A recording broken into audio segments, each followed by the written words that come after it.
Eto, pag-usapan natin, isa na namang kahihiyan. Kayo Marcos, wala na kayong ginawang mabuti sa Pilipinas. Kahihiyan na naman ang inabot ng Pilipinas sa inyong mag-asawang Marcos. O, panibagong kahihiyan to ha. Pasok! Tila sobrang deado ang mga Pilipino. Ito ang hinaing ni Senador J.V. Ejercito sa napagkasunduang taripa sa pagitan ng Estados Unidos at Pilipinas, kung saan 19% na taripa ang ipapataw sa mga produkto ng Pilipinas na ipapasok sa United States, habang open market o 0% ang taripa sa US products na aangkatin sa bansa. Ayon kay Senador J.V., akala nito ay Little Brown Brothers ang turing ng mga Amerikano sa mga Pilipino. Ngunit bakit anya tila laging naiisahan ng mga Pinoy sa mga ganitong usapan? Aniya, sana ay gawing patas man lang kung tunay nakakampi ang tingin sa Pilipinas. Yun. Dito muna tayo kay JB. Sakto yung sinabi niya. Akala ko ba Little Brown Brother ang tingin nyo sa amin? Akala ko ba kapatid ang tingin nyo sa amin? Meron bang ganung kapatid? Meron ba namang kakampi ganun? Oh, halimbawa, di ba? Kami sa Banateros, 19% sa iyo, akin 1%, ay 0%. Di ba? Magkakampi ba yung ganyan? Ito pa ang nakakatawa. Si Marcos, proud na proud pa siya doon sa ginawa ni Trump na in-announce na he's a great negotiator. Alam mo, nakakahiya si ano? Nakakahiya si Bongbong. Yung tinawag kang great good negotiator, tapos ang papasok na produkto ng Amerika sa Pilipinas, walang taripa. Tayo, ang papasok na produkto natin sa Amerika, 19%. Nabawasan lang ng 1%. Pero sa katunayan, sabi nga parang nung mga nakaraang ilang buwan, nasa ano pa lang yan Parang tumaas pa, parang nasa 15 lang ata. Ginawa lang 20 para kunwari pag binaba ng 19 mukhang okay. Alam niyo yung mga nagse-sale sa mall, tataasan lang yung presyo para pag nag-sale, kunwari nakamura, pero hindi naman talaga. Parang ganito daw ang ginawa dito kay Bongbong. Parang ginisa sa sariling mantika. Ito naman si Bongbong tuwan-tuwa, nagmukha talagang tanga Pilipino dito. Kasi isipin mo, representative nyo yan Amerika, yan, presidente. Whether we like it or not, kahit hindi ka man sang-ayong presidente kay Bongbong Marcos, they thought that we are stupid. They thought that we are weak. Kasi pinaglaruan siya talaga ni Trump. Sarcastic yun. Di ba sa inyo, bigyan ko halimbawa, sa inyo magtotropa, may dumating, ang baduy-baduy. Ay, ang ganda ng forma mo. The best to sa grupo namin pumorma. O kaya doon sa grupo nyo may pinakapangit. Alam mo, sa grupo namin, ito pinakapogi. Hindi po sa nangiinsulto tayo, pero meron tayong ganung mga kagrupo, di ba? Lagi nating niloloko, yung pagtipong pag wala siya, hindi masaya. Oo. Kasi siya yung pinagtatawanan di ba? Oo. Tapos pupurihin mo, gustong-gusto niya pa yun. Oy, ang payat-payat mo na. Sa grupo, ikaw siya ang pinakamalaki. Payat. Ganyan po ginawa kay Bongbong. Meeting ng presidente, pinaglaruan si Bongbong. Meeting ng presidente, ginawang tanga si Bongbong. Ito mas nakakatawa. Yung mga kakampi niya, meron siya mga pinklawan na naging pula. At saka yung mga media, binibuild up. Alam mo, nakakatawa. I mean, yung nangyari doon sa Amerika, yung meeting na yon, hindi mo nga masasabi na sakto. Okay naman. Lugi lang tayong konti. Hindi. Talagang nakakatawa. Nakita nyo ba ginawang tanga ni Trump si Bongbong? Hindi niya lang madiretso, sinabi pa niya nagpapasalamat ako doon kay Bongbong na ang daming kasama. Takot kasi yan, kaya maraming entourage. Di ba? Isa pa, meron kayong barkada, ganyan. Naku, minabalitaan ako. Hindi ko na nasasabihin kung saan. Inimbita sa isang formal gathering. Aba, ang dala isang barangay. Siya pa ang tumira ng leksyon. Pambira. Ganyan po si Bongbong. Ang daming dala. Kayo mag-asawa, wala na ba kayo talagang gagawin sa Pilipinas kung hindi kahihiyan? Yung asawa mo, di ba, may kasama, asawa ng namatay na nagko-cocaine. Nasa entourage ni First Lady Lisa, umamin na nagko-cocaine, nag-EMJ at nag-iinom. Asawa nung namatay, nagumamit din. Nagko-cocaine sa ibang bansa. Entourage ni Lisa. So anong tingin ng mga Amerikano sa atin? Addict, tapos weak. Luto ang utak kaya pwede mong ikutin. Whether we like it or not, ganyan ang tingin. Ang masama nito, ininsulto pa. Adding insult to injury. May sugat na, nilagyan pa ng asin. Tumba na, tinatadyakan pa. Ganun ang ginawa ni Trump kay Bongbong. Ito, media. Ang natatawa ko naman sa media. Pinaglalaruan si Bongbong. Pinupuri pa. Naman, hindi ba kayo marunong bumasa ng sitwasyon? Kahit grade 2 makikita, ininsulto talaga si Bongbong doon. Isipin mo, zero tariff sila dito sa atin. Tapos pag tayo 19, hello! Hindi ba kayo tanga?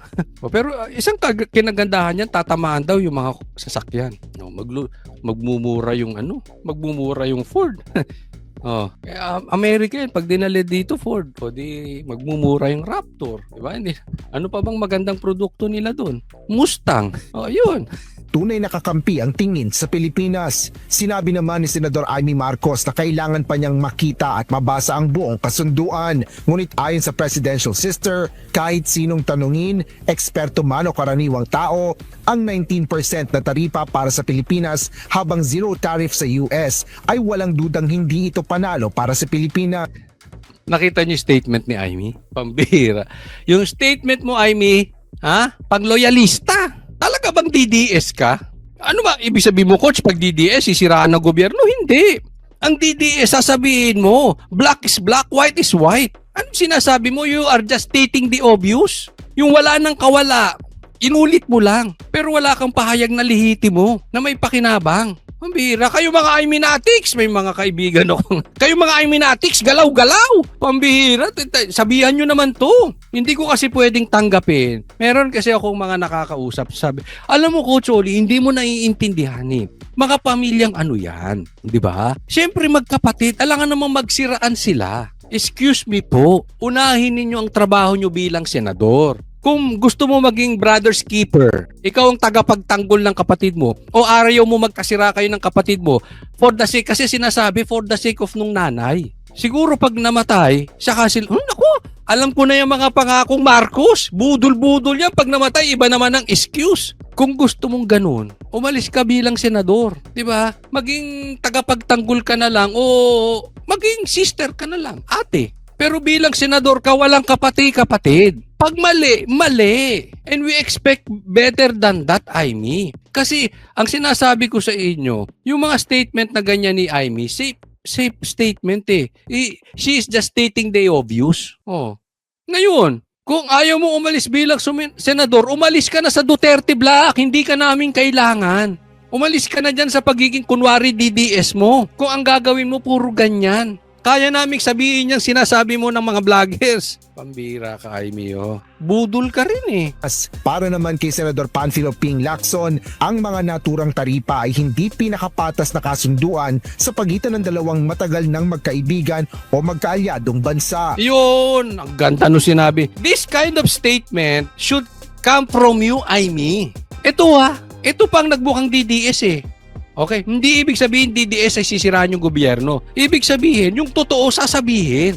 Mas mukha pang DDS to si. Tandaan nyo, tumakbo to sa partido ni Bongbong Marcos. Alyansa to eh, 'di ba? But look at the statement. Black is black, white is white. 19 versus 0 tariff is definitely not the most fair deal between decades-old friends sa buong negotiation ng Pilipinas at US. Sa tagal na nilang magkapatid, mag-allies, hindi ito ang pinakamasama. Hindi magandang deal. Parang sinabi niya, Marcos, hindi maganda. Ang tagal na natin eh. Ang tagal na nating allies ng mag-allies tayo ng US at Pilipinas. Yadong bansa. Dagdag pa ni Lacson, ito ang pinakamalaking insulto ng isang host na bansa sa bisita nito at panahon na anya parating na ng Pilipinas. Ayan the worst insult that the host the worst, ibig sabihin niya yung the worst insult that the host, the worst nang nagawa ng isang Amerika sa mga bansang kausap niya. Kaya nga sabi ko, hindi insulto yun eh. Itong media, itong mga political sinasabing expert. Meron pang isa yan dyan sa sa isang mainstream media na kilalang na parang bakla, na pinklawan, pero halatang bayad ng nila tamba, halatang nasa pula. Siya na mag-isip kung sino tong bakla na ito. Pa-English pa, wala naman lamang ang utak. Nabilib pa rin sa pinopromote pa, parang tanga lang. O diba? Insulto yun. Kasi nga, nauto na ni Trump, si BBM, tapos tinawag pang good negotiator. Talagang pinaglaruan siya ni Trump doon. I mean naman, dapat yung statement mo, statement ni Lacson.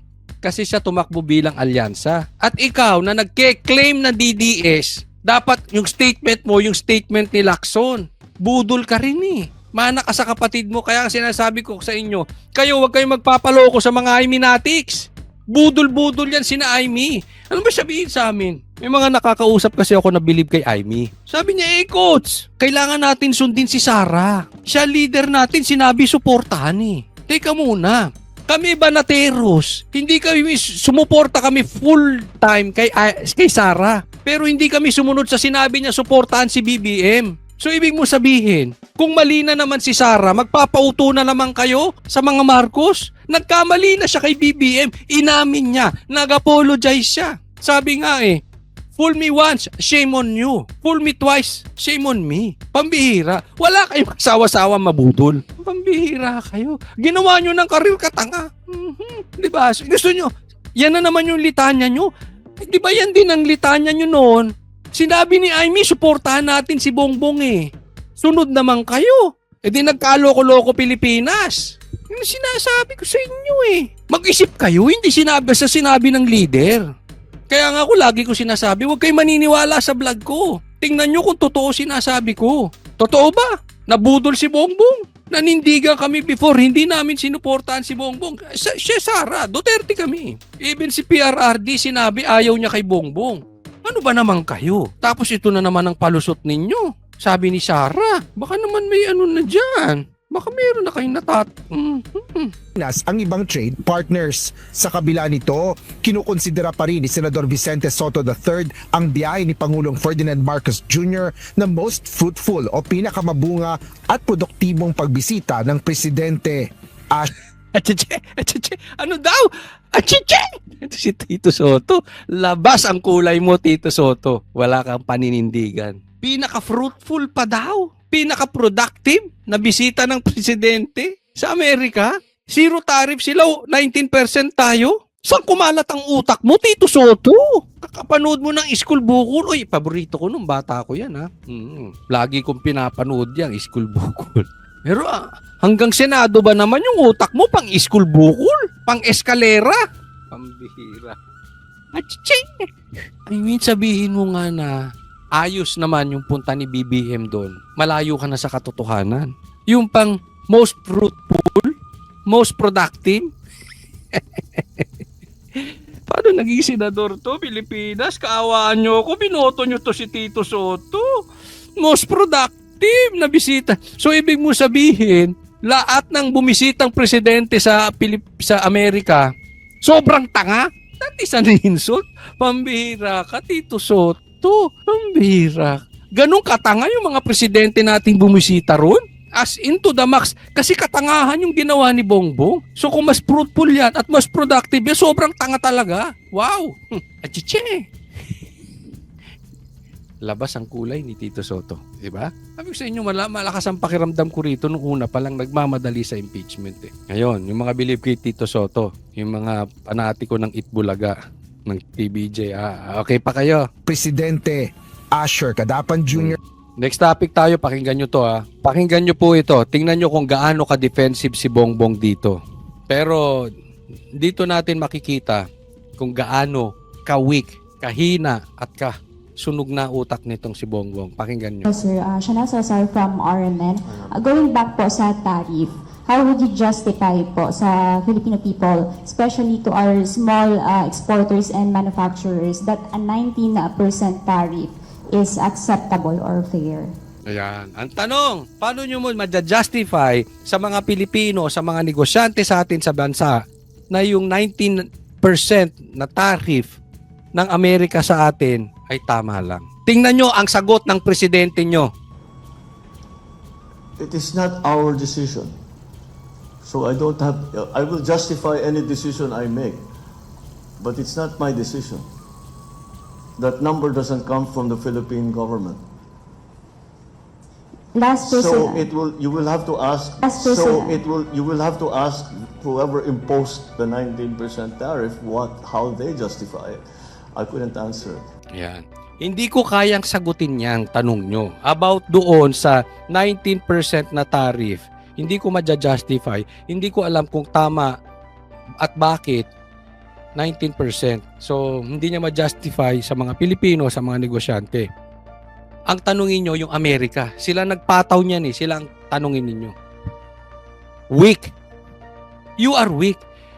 Pumunta ka ron to negotiate. Kung pupunta ka ron at sasabihin mo lang sila ang nagpataw, ibig sabihin, kung anong ipapataw nila, okay ka lang. At ang sasabihin mo, yun ang sabi ng Amerika eh. Anong gagawin ko? Kasi doon sa sagot mo, hindi ako yun eh. Tingnan mo, nililigtas niya yung sarili niya.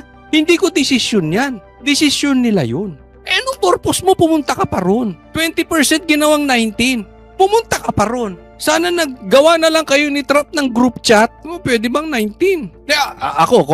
Kung si Duterte siguro to, gusto mo 19? Gusto mo 20? Okay. Susundan ko yung sinabi ni Lacson. Dapat maghanap na tayo ng ibang partner. Pull out ko lahat. Lahat ng dadalhin naming produkto dyan, pull out ko. Dali namin sa iba. Dalin ko sa China. Dalin ko kung saan. Tapos, kung ayaw mo ng ganun kasi malulugi tayo, hindi ako papayag na zero tariff kayo dito.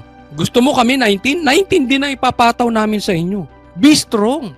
Yun ang good negotiator. Kaya pinaglaruan ka ni Trump. Nakuha niya ang gusto niya sa'yo. Wala ka. Sila tanungin nyo. Hindi ako may gawa niyan. Di ba labas ang kahinaan nito si Bongbong? Anong purpose mo kaya ka naging negotiator? Parang tawaran yan eh. May bibiling kang kotse, di ba? Ito gusto ko, yun ang gusto niya. You meet halfway. Kaya nga negotiation eh.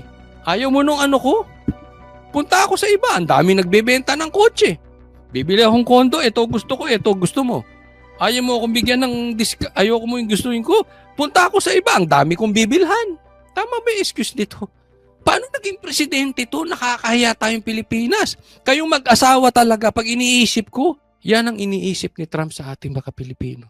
Kaya tayong paglaruan. I so miss PRRD. Yung proud kang, yung kaya mong ipagmalaki sa ibang bansa. Tignan mo to defensive. Hindi ako may gawa nun, sila tanungin nyo. Yung sagot na yon, pwedeng may hugot yun. Remember this, may problema yung asawa niya sa Amerika. Definitely, there is a dead person with cocaine issue. Hindi na natin magtatanggihan. Tanggiman nila. I'm sure, buburahin na ng lahat ng US yan. Meron na silang ano dyan. Posibleng meron na silang agreement dyan. Kaya nga lumalabas dito na parang we are on the losing end. Posibleng na hostage to si Marcos eh. Ako, opinion ko lang ha. Na hostage to, kaya napapayag na lang eh. There is nothing he can do. Asawa niya andun eh. Pag kinasuhan yon, tapos na. Mag-push through man or hindi, mapapahiya sa Pilipinas. Hawak ni Trump lahat ng ebidensya. Ilapag mong ganyan no. Ito ebidensya namin sa asawa mo. I want zero tariff. Alabasin natin 19% para yung punta mo rito may kabuluhan. That is very possible. O ka o hindi. Ito ebidensya namin sa asawa mo. Kayo ang asawa, papayag kayo? Kasi yung agreement nila, tama si Lacson eh. The worst. Tapos yung pagsabi niya pa, hindi ako yun. So, parang meron na silang agreement ni Trump. Tingnan, sundan nyo ha. Parang meron na silang agreement ni Trump tapos nagtanong ito. Paano nyo ma-justify? So, ang dating, uy, wala kaming agreement ha. Sila tanongin ninyo. Hindi ko masasagot yan. Desisyon nila yan. Diba? Parang defensive. Kawa ang kabansang Pilipinas. Wala tayong mahihita sa mamang ito. Until 2028, wala tayong mapapalasa. Yung baha, lalala. Ekonomiya natin, lalaha. And magpapasok pa sila ng mga armas. I really hope na kung dumating ang war, kasi ako naniniwala ako, sooner or later darating ang war. I 1000% believe that there will be a second coming. So yung war is war. Mangyayari yan.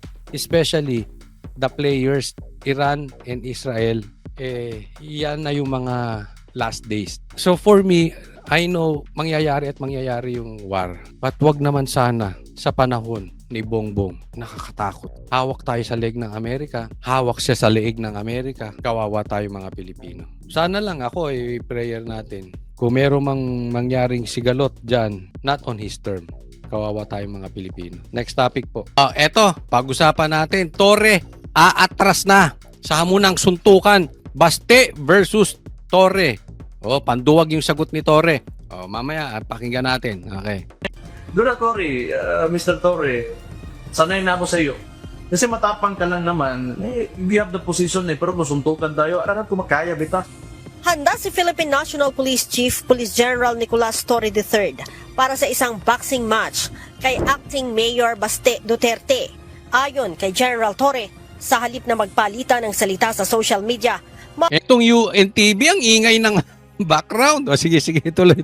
Pati ba naman yung pinagpapansin mo pa? maaari Sige. namang magdao sila ng 12 rounds charity boxing match sa linggo, July 27. Naghamon siya ng suntukan. And well, sa atin naman, whether he's serious or not, sa atin, let's just put this on a better use. Kung yan ang gusto niya, madaling pagbigyan yan, boxing na lang para madaling iset up. At gawin natin this coming Sunday, 9 o'clock. I'll be there in Araneta. I'll ask Araneta to set up a boxing ring. Hopefully, they will oblige. Kung wala naman, di maghanap tayo ng kung saan gym ang gusto niya. Ang tanging nais ng PNP chief, sana ay mayroong mag-sponsor para kumita sila na siya namang itutulong sa mga nasalanta ng bagyong Krising sa iba't ibang panig ng bansa. Siguro you can find sponsors. Per round, may mag-sponsor. So, let's place their merchandise before each round. So, 12 rounds para medyo marami-rami ang sponsor. Marami tayong ma-erase na pondo. Depensa pa ni Chief PNP, hindi sa pinapatulan niya si Acting Mayor Baste. Subalit isa na rin itong magandang pagkakataon para makatulong sa mga sinalanta ng bagyo. Pero tamang-tama dahil marami ang nasalanta ngayon ng bagyo at baha. Maybe we can use this moment or this opportunity for to raise funds in a charity boxing match. This coming, kung para mabilis, this coming Sunday sa Araneta. Ayun. Kaya dyan. Hanggang dyan lang po muna tayo. Lagay lang natin ng magandang background picture. Okay. Ayan. Ito, tatanungin ko po kayo mga kalalakihan. Okay? Isasabihin ko po ang opinion ko at tingnan nyo po kung sang-ayon kayo. Para sa akin po, duwag to si Torre. Yung sagot niya ay panduwag. Coach Oli, lumaban na nga ng suntukan, lumaban na nga ng boxing, panduwag pa. Tingnan nyo ha. Sige, gusto ko mag-react yung... Basta wala tayong personalan. Okay? Ha? Bibigyan lang natin ng komentaryo kasi tayo naman ay lalaki. Napagdaanan natin to nung high school, nung college. Di ba?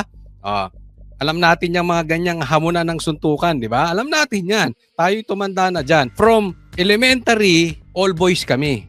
High school, all boys kami. College, all boys kami. Claret, San Beda, all boys yan. So alam ko yung hugot na itong mga lalaki. Pero syempre gusto ko marinig yung side ninyo, lalo na yung mga kaedad ko, kung sang-ayon kayo na panduwag yung sagot ni Torre. Okay.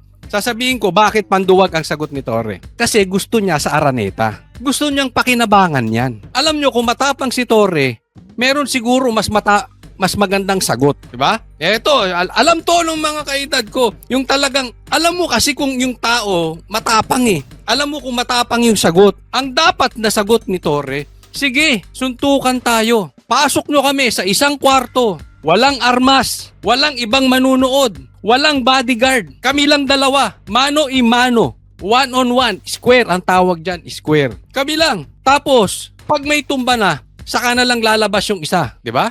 Yan ang tunay na matapang. Hindi mo kailangan ipangaladkaran. Eto lagi ko sinasabi. Hamunin ako ng suntukan ni Pacquiao, lalaban ako. Hamunin ako ng suntukan ni Tyson, lalaban ako. Bakit? Pagkakakitaan ko eh. Kada suntok nun, sisingilin ko yun. O, di ba? May kita eh. May pakinabang. I'm on the winning end. Kahit bugbugin ako ni Pacquiao, kahit bugbugin ako ni Tyson, makikinabang ako ron. Hindi dahil matapang ako kaya ako lalaban kay Pacquiao. Hindi dahil matapang ako kaya ako lalaban kay Tyson. Hindi sa ganun. Dahil kikita ko eh. Ano man mangyari sa akin, buhay na yung pamilya ko. Tama or tamang-tama. Hindi po yun sukutan ng ano. Kasi yung gusto nito, pansinin nyo naman. Ito si Torre, saan ba na-discover to ni Marcos? Sa road rage lang yan, di ba? Naalala nyo, itinibi niya yung kalbo na nanutok ng baril sa isang nakabisikleta. Di ba parehas duwag? Makabaril ka, tututo ka ng wala namang baril. Di ba? Tapos pinapreskon niya. Nag-resign pa nga yan eh. Naalala nyo yun? Pinaalala ko lang doon sa mga hindi nakakaalam. After nun, nakapaghalataan natin mahilig sa TV to si Torre. Kaya nga siya dyan na-discover. Mahilig to sa TV. Dalin mo yan. Yan ang panghuli mo kay Pastor Kibuloy. Kasi bakit? Maraming magko-cover doon. Maraming vlogger. Maraming TV. Pag nagstay ka ron 16 days, harasin mo si Pastor Kibuloy, may TV. Mahirap kaya yung assignment na yun. Bakit? Nakakahiya eh. Mambababoy ka ng reliyon. Walang dignidad yung assignment na yon. But because eto si Torre, alam mo mahilig sa TV, sa anuhin niya yan, talagang tatanggapin niya yan. Bakit? Makikinabang siya eh. Baste, eto for sure to, Baste will be the next president, maybe not 2028, but the next president. But Baste will be the future president of the Philippines. Guaranteed po yan. Wag lang siya magkaroon ng major palpak. Maybe after BP Sara, he will be the next president. I don't know. Okay, we don't know yet. But bata pa yun eh. For sure. Magkakaroon to ng higher office. Maybe president or vice president. Gusto nito eh. 'Di ba? Gusto nitong pakinabangan yung TV mileage. Kita mo, ang ano niya pa is para makatulong doon sa mga nasalanta ng bagyo. Alam naman natin ito'y tatakbo for national position sa 2028. Marami na pong nagsasabi niyan. Actually, kumakalat na po yan eh. So lahat ng magpapasikat sa kanya, papatulan niya. Yun ang gusto nito eh. Hindi yung tapang. Ang gusto nito, yung magpapasikat sa kanya. Sobrang sikat ni Baste. Especially ngayon na nakakulong si PRRD. Duterte ata ito. At ang sinasabi na talagang katulad ni PRRD ay si Baste. Kaya gustong sakyan nitong mama na to. Alam mo kung ang ipagmamalaki nito, tapang? Pumatol ka dun sa hindi sikat. Or kasing sikat mo. Or above ng kasikatan mo lang. Bigyan ko kayong halimbawa. Si Jay Guevara ng Banateros. Hinahamon to. Diba? Yun fair enough. Wala kang pakinabang makukuha ron kay Jay Guevara. Talo or talo ka lang dun Kahit manalo ka, talo ka. Dahil for sure, kahit manalo ka, bubugbugin ka nun.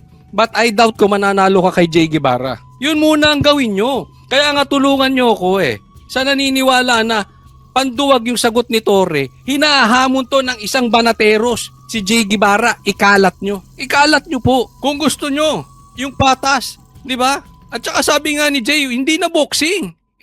MMA na, walang gloves. Suntukan talaga. Suntukan kalye. Wala nang araneta. Ano to? Kita nyo lumalabas ang ugali nito si Torre? Kung mahilig sila sa trial by publicity, hanggang sa suntukan gusto ng TV, hanggang sa suntukan gustong pagkakitaan, kahit sabihin mo yung kikitain ibibigay mo sa mga nasalanta ng baha, imposibleng walang magbibigay sa iyo ng ano. Baka, eto okay, hindi ko kayo pinagbibintangan, pero posibleng bigyan ka ni Bongbong, matuwa sa'yo. Posibleng bigyan ka ni Tamba, matuwa sa'yo. Kasi kahit bugbugin ka ni Baste, nakuha nila yung gusto nila Dahil kahit manalo si Baste, magmumukha siyang tanga rito. Dahil pumatol sa'yo Ako yun ang tingin ko talaga dito So si Baste, manalo matalo, talo siya. Si Torre dito, manalo matalo, panalo siya. Kikita to, marami na namang kikitain. Tapos may TV time. Kikitang-kita mo, di ba? Yan ang style ng mga tao ni Bongbong. Tapos alam nyo gusto niya?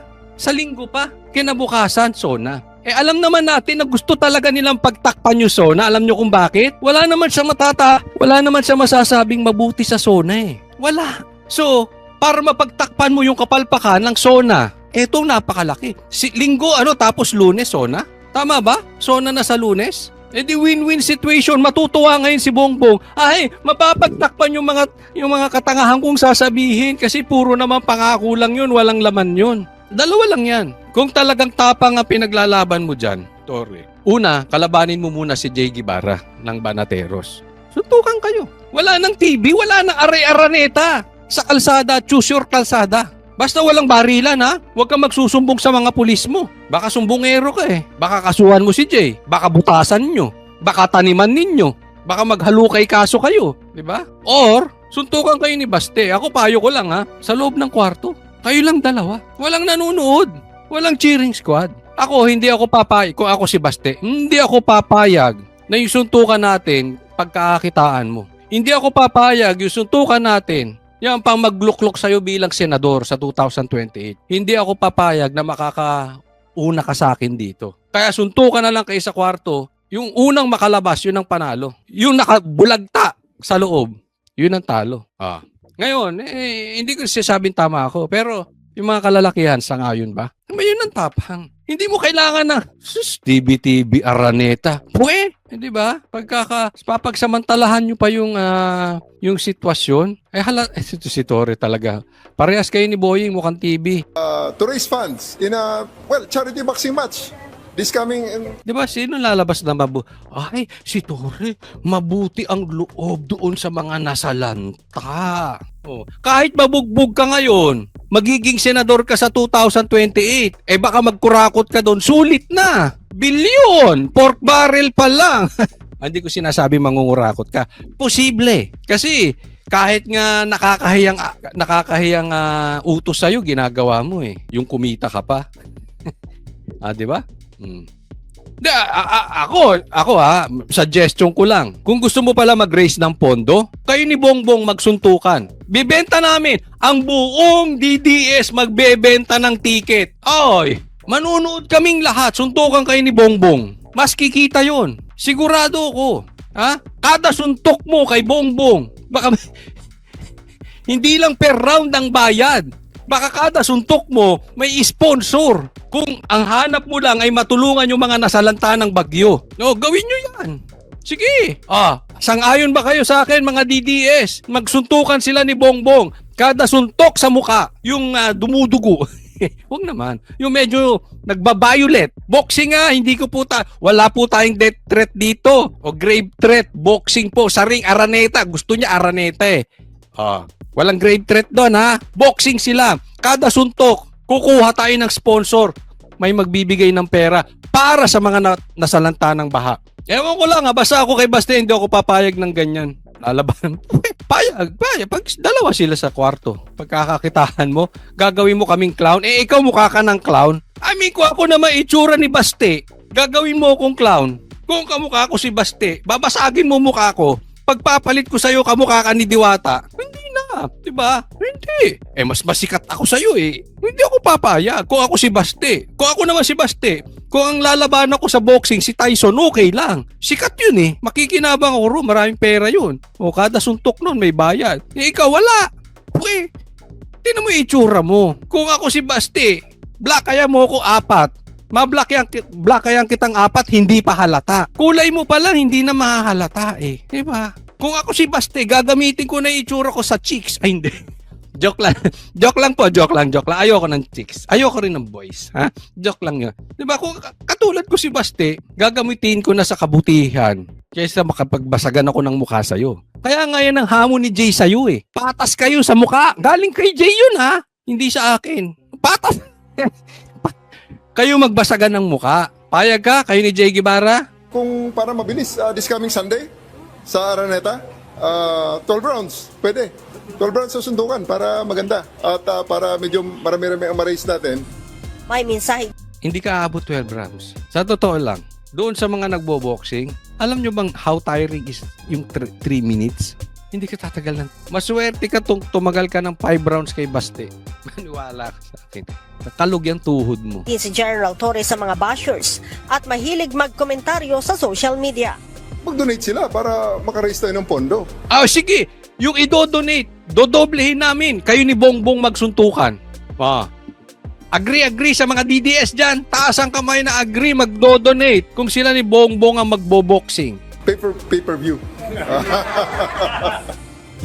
Bukas alas 9 ng umaga, sisimula na daw ni General Torre ang pag-iinsayo sa boxing gym ng PNP para sa pinaghahandaang laban sa linggo. Wala pang bagong pahayag si Acting Mayor Baste kaugnay sa usaping ito. Leia. Alam mo, pero eto naman reality. Malakas ang resistensya nito ni Torre kasi nakita ko rin naman to nagja-jogging, dala yung baril, kahit ang baho-baho na niya, nakaka-jogging. Malakas ang resistensya nito. Kaya lang, iba pa rin yung bata. Tapos, manipis to si Torre But anyway, hindi natin alam kung may training si Torre ng... hindi naman barilan ng laban di ba? Hindi naman patayan ng ng nakatalikod ng laban. Hindi naman, wala namang armas, di ba? Wala namang armas ang... involved. So, siguro, hindi natin alam kung may armas, baka lumusot si Torre. So, tulungan nyo ako. Ikalat nyo to kung kayo'y ikalat nyo tong video na to kung sangayon kayo na mauna muna sila ni Jay Guevara. Pag pumasa siya kay Jay Guevara, saka dyan. Or sa kwarto. Na? Sa kwarto kayo magano. Kayong dalawa lang. Oh, pagka may bulagtana, saka nalalabas yung isa. Diba? Yun ang totoong tapang. Oh, diba? Sa ngayon, mga kalalakihan. Okay, next topic po. Okay, pag-usapan natin ito, ha? Yung baha, ibibintang sa Duterte Black. Duterte Black po. Hindi lang Duterte, Duterte Black. Nasa hot seat ngayon si SP Cheese Escudero dahil sa kanyang insertions umano sa 2025 budget. Saan nga ba nilaan ang mga siningit na pondo? Yan ang detalye sa agenda report ni Hannah T. Tila na elbow ang education at health departments sa insertions sa 2025 national budget. Yan ang isa sa red flags na lumabas sa isang dokumentong nakalap ng Bilyonaryo News Channel tungkol sa di umano'y 142 billion peso budget insertions ni Senate President Cheese Escudero. Nakasaad kasi sa dokumentong mas marami pa ang multi-purpose buildings kesa mga school building. Wala rin halos additional funding sa sektor sa kabila ng urgent need na mas maayos na educational facility sa Pinas. Katunayan, ang sektor ng infrastruktura ang may pinakamalaking biyaya sa pondo base sa dokumento. Si Escudero ang di umano'y finance chair sa Bicameral Conference Committee at nag-insert ng mga proyektong ito sa final version ng national budget. Inaasahang mananatili siya sa... So, eto, sinisilip, etong insertions dyan sa Bicam. At hindi ko na ipi-play, no? Hanggang sa bandang huli ay maipapasok pa yung patungkol sa baha. Ito ang sa akin. Hindi ko po pinagtatanggol si Cheese Escudero, okay? Tandaan nyo, ang dami kong video, binanatan ko yan kasi ginawang waiter ni Lisa. So, hindi po tayo pabor sa mga ginagawa ni Cheese. Pero kasi, duda ako sa gawa ngayon. Openly, binanatan ko yung vice cam na yan. Kasi ngayon, maraming insertions yan eh. Napakadami ko ring videos about that. Marami akong vlog about it. So, binanatan ko yan lantaran. Asan kayo? Asan ang media that time? Asan ang pulahan that time? Asan ang mga tambaluslos that time? Asan ang mga pinklawan that time? Ngayon, bigla ninyong binuksan. Hindi ko sinasabing pabor ako dyan sa vice cam na yan, sa insertions na yan. Ulitin ko, binanatan ko yan. Pero kaduda-duda yung banat nyo ngayon. Kasi nung na-issue yan, tahimik kayo. Ngayon babanat kayo. Bakit? Dahil sa delay sa impeachment. At ang akala ninyo, kampe si Cheese Escudero kay BP Sara. Kaya ngayon, iniipit ninyo. Kasi kung concerned kayo dyan sa vice cam na yan, ang tagal namin binakbakan yan. Hindi namin tinantanan yan. Hanggang during the election nga, binalik namin ang binalik. Ba't hindi nagsasalita yung pinklawan? Yung mga makamarcos, hindi nagsasalita dyan. Ngayon, linisan kayo. Oh, di ba? Kasi yan yung sinasabi ni BP Sara eh. Pagka ayaw nyo na may nasasabi patungkol sa inyo, sa madaling salita, ayaw nyo nang pumapanik sa kabila. May kausap nga ako, dating sekretary eh. Mapunta lang ng Davao, pinaiimbestigahan ninyo. Mapunta lang ng Davao, iniitsapwera nyo na. Ibig sabihin talaga, pag may duda kayo na hindi nyo nahawak sa liig, gigipitin. Ano sinasabi? Sisilipin yan. Saan daw napunta yung sa baha? Pambihira. So hindi nakasalanan ni Bongbong yung pinagmamalaki niya na merong flood control projects. Ang may kasalanan nun, si Cheese at Duterte Black. Bakit sinabi? Marami pa nga napuntahan ng pondo, Malasakit Center. So Duterte Black, Duterte pa may kasalanan? Duterte Black pa may kasalanan sa baha? Ang galing nyo talaga. Kasi magsusuna eh. Ano sasabihin? Ikukunik yan ni Bongbong. I don't know where the flood control funds went. I cannot find the flood control funds. May tuturo na sila. Si Cheese. Kung sino-sino. Marcos, wag ako. Kung gusto mong ibintang yan sa kamera, go ahead. Kila tambaluslos. Pero huwag mo ibintang yan sa ano. Huwag ka maghanap ng buta sa Duterte Black. Kanyang liderato sa 20th Congress dahil yan sa Senate resolution na sign of support ng majority sa Senado. Sa dokumento, Bulacan ang tumanggap ng pinakamalaking pondo na 12.08 billion at may breakdown pa ng halos 3 bilyon sa flood control. 3 billion naman para sa mga kalsada, 3.6 billion sa buildings habang lagpas 2 bilyon sa street lights. Second honor naman ang Sorsogon na balwarte ni Escudero na tumanggap umano ng 9.13 billion habang tumanggap din ang Davao ng lagpas 7 billion. Hindi nakasaad sa kung syudad ba ito ng Davao o buong rehiyon. Pati Davao, di ba? Kita nyo na yung magic. Karamihan sa line items, whole numbers ang nakasaad na pondo, hindi gaya ng exact costings sa ilang engineering plans. Halimbawa dyan ang road projects na nakasplit sa segments package A to E para tila makaiwas sa audit. Maging ang solar street lighting projects, equally funded ng 100 million pesos kada highway kahit magkakaiba sila ng sukat. Bukod sa kakulangan sa engineering details, lumitaw din ang lagpas 3 bilyong budget insertion ni Escudero on behalf of Senator. Di ba? Kanina, Davao. Ngayon, on behalf of Senator Bongo. Pipredict na naman natin. Yung flood control projects na pondo, ibibintang sa Duterte Black. Mastermind si Cheese. Ngayon, kasalanan pa. Di ba? Sinabi ko na rin yan na yung sabungero, nawawala, ikokonekta nila sa drug war. Nagkatotoo, sobrang nagkatotoo. Tingnan nyo to. Diba? Ang daming babanggitin. Ang dami namang na insertions dyan. Well, anyway, ulitin ko, hindi ako pabor dyan sa mga insertions na yan. Binanatan natin yan. But why only now? Yung nanggigipit kayo dahil gusto niya na simula ng impeachment.